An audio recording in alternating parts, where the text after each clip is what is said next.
from you got your first couple from the product had launch. You got confidence from the fact that you had done all this customer development and you found the wow moments. You found the, hat tipped or secret note to founders. If you see somebody doing what you're trying to solve and they're trying to solve it with a macro or a VLOOKUP in Excel or like crazy Zapier integrations, you've probably found, some really interesting pain, especially if that pain is worth, some serious dollars if they've solved it. You did something really interesting in the launch phase around VC outreach. Can you tell me what it was? And, everybody who's, in a founder level or in an early sales role at a venture-backed startup, lean in and listen in because this is... Right. I think one of the things which I did in our last startup and continue to do till today is be shameless and ask for help, right? And from a VC perspective, what this meant was, so when we launched and we were number one on Product Hunt, there was a lot of inbound interest from VCs.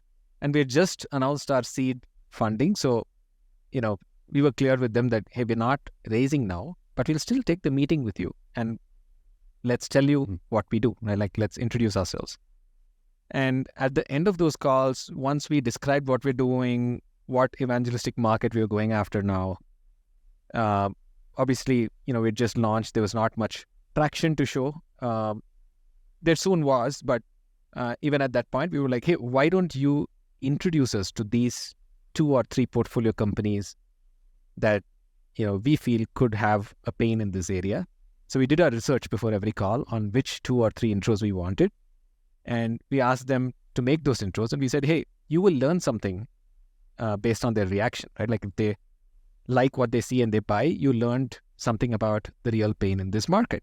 So why don't you make those intros for us? And many of them actually made those introductions, which turned into early customers for us.